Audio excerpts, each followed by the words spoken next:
Hello, and welcome to another edition of the Solid Rock, Minnesota podcast.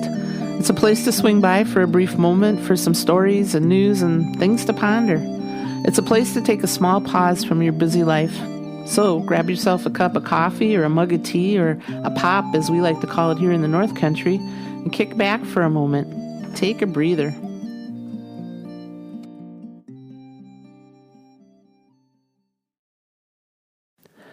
This week's been awesome with the weather that's gotten warmer, and we've had above freezing temperatures, and the snow is gradually melting away. Our driveway is no longer covered in half a foot of ice. Now, with the rains we've been having, it's now rutted deep in mud for the next 3 to 4 weeks until the sun is out long enough to warm up the ground and dry it up. While some people might be a little dismayed at the muddy mess we have going on in our driveway and yard, I'm okay with it. No longer am I having to do that ridiculous penguin walk to keep me from face planting on the ice. I can now stride down the driveway and take some running leaps over the pools of mud scattered about down to the mailbox in the road. My only worst case scenario is to jump and not clear the muddy puddle of cold standing water.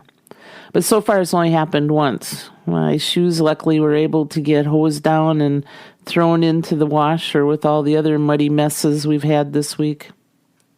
Once past our driveway, the road up to the highway is fairly thawed and drying with less ruts and mud in the way. And once down to the highway, it's ice-free and fairly dry when it isn't raining.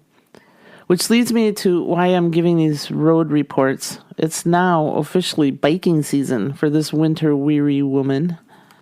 Last fall, right before the snow started falling, I bought a new electric bike, or an e-bike as they're called.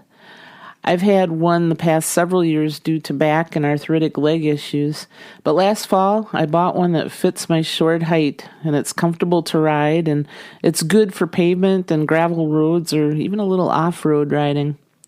And the really great thing, I feel safe on it, because I can let my feet touch the ground and still pedal and stretch my legs out. Before the snow and the cold temps came, I was able to test it out, and I put a little under 100 miles on it. But then the freezing Minnesota temperatures and snows came, and so I had to pack my baby and park it downstairs.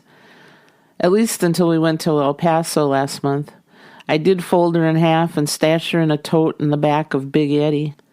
The plan was to stop along the way and take the bikes out and explore through some of the towns we went through. But the 2 big dogs with us and a long winter of lying around after eating every day made Max and Zoe, let's just say, out of shape and kind of lazy. I had high hopes of just letting them run alongside us on their leashes while we rode around and explored. Last fall, they were both traveling up and down the road next to me while I rode. But I guess 4 months of eating and lying around watching Lassie and Rin Tin Tin turned them into couch potatoes. And I will admit, the long winter got me lazy too. As for right now, I've charged the bike battery and I've polished it up to get the dust from Texas off of it, and I'm ready to ride solo until it dries up a little bit more out there. A few weeks maybe? Who knows? But then I will hit the Rails and Trails bike paths, those bike paths that are made out of the old railroad routes. And I'll go into the state parks and even the dirt roads around here. Sometimes solo, sometimes with the dogs, and sometimes with my best half. He has an e-bike too. And we go out riding sometimes together, but to be honest, it's more of a challenging ride with him than the 2 dogs treading next to me. Remember, he's very hard of hearing to the point of almost deaf in certain situations. And biking just happens to be one of those situations. With a helmet on, the wind blowing in his ears, and not being able to read my lips because I ride behind him to watch for traffic, let's just say it usually winds up me shouting to him. I wind up yelling, "Turn left! There's a car right behind you! Wait up!" Or my favorite, when he's talking ahead of me and I can't hear him, "What'd you say?" I am sure we are not the quietest or most relaxing people to come across on the bike trails. The quietest thing about us is our e-bike's silent motors. So last fall I had a brilliant idea to use the 2 walkie-talkies we had and hook up the earpiece microphone thingy to the helmet to easily chat back and forth. I showed my best half how it would work and how it would make it really safe biking together because I could tell him when a car was coming up behind us. I got everything set up and we set out on the bikes to try it out.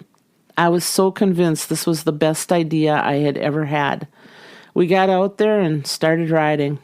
Our walkie-talkies were clipped to our shirts and the earpiece was in my ear, and my best half's earpiece, I had that clipped right next to his good ear. I pressed the mic and started to talk to him. No response. I tried again, and still no response. So I put the throttle down and cruised up alongside him and realized his radio wasn't even turned on. Of course, he couldn't hear me. So I turned it on and we started out again. I pressed the mic and remembered I had to count to 3 before talking, or otherwise you only get half of the conversation. No response. I tried again and said, "Please answer me if you hear me." My radio clicked on to my best half midway through a conversation. Throttling on up to him, I zoomed up and I reminded him to count to 3 before talking, or I'd only get part of what he was saying. Well, by this time he was getting pretty perturbed at me that I kept telling him what to do. Guys don't like that. And that's not just a Minnesota thing. It's pretty global. Off he went ahead of me and my radio came alive with his voice saying something, but it was muffled and the wind seemed to be canceling out his voice. I throttled back on up to him once again. He stopped and asked what was wrong this time. I took the radios off of us and I put them in my bike bag. I realized this was actually worse and probably louder than no walkie-talkies at all. Last fall, before we put our bikes into storage, I went and I bought us a pair of helmets with intercoms built into them. They were pretty expensive, so I'm hoping they would work. The speakers are built into the sides of the helmets, and there's like a microphone on the top of the front of the helmet. And there are 3 buttons on the side for communicating or listening to the built-in FM radio. It's Bluetooth, and it syncs with a cell phone, and it's quite simple to use once the buttons are figured out. I got them both set up, and we sat at the kitchen table going over how to use them. We went to different rooms in the house and talked to each other. It was working. So we took them out and up the road to test them on the road with our bikes. To my surprise, they were clear and they were working well. I had them set up for just the intercom, and instructions were given to not press any other buttons or it will cancel the intercom.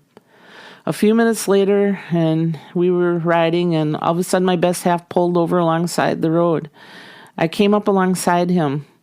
He took the helmet off and had me take a listen. Well, it was playing KQRS. FM radio was going on in his head. He had accidentally pushed the radio button. It got set up for the intercom once again, and we finished the ride. We got home, and happy we figured it out, and put the helmets in the storage bags and the bikes downstairs for the winter. Only now that I've pulled out my bike from the basement do I realize that I'll have to relearn how to use the helmets all over again. I've forgotten. But that's not the worst thing to happen. What's worse, I will now have to show someone else how to use it all over again. So if you're out there on the bike trails and you see a couple of e-bikers yelling back and forth, remember to give us some grace. We're learning once again how to use the helmets. You've been listening to the podcast, The Solid Rock, Minnesota. We're honored and happy you've taken the time from your busy day to give us a listen. If you've enjoyed spending just a few minutes with us, please tell your family and friends to stop by and check us out. Feel free to leave a comment here and subscribe to the Solid Rock, Minnesota podcast. You can also stop by and pick up a free bumper sticker. Just visit our website at www.solidrockminnesota.com. Until next time, may you be surrounded with life, laughter, family, and friends, people who truly know you. Many blessings.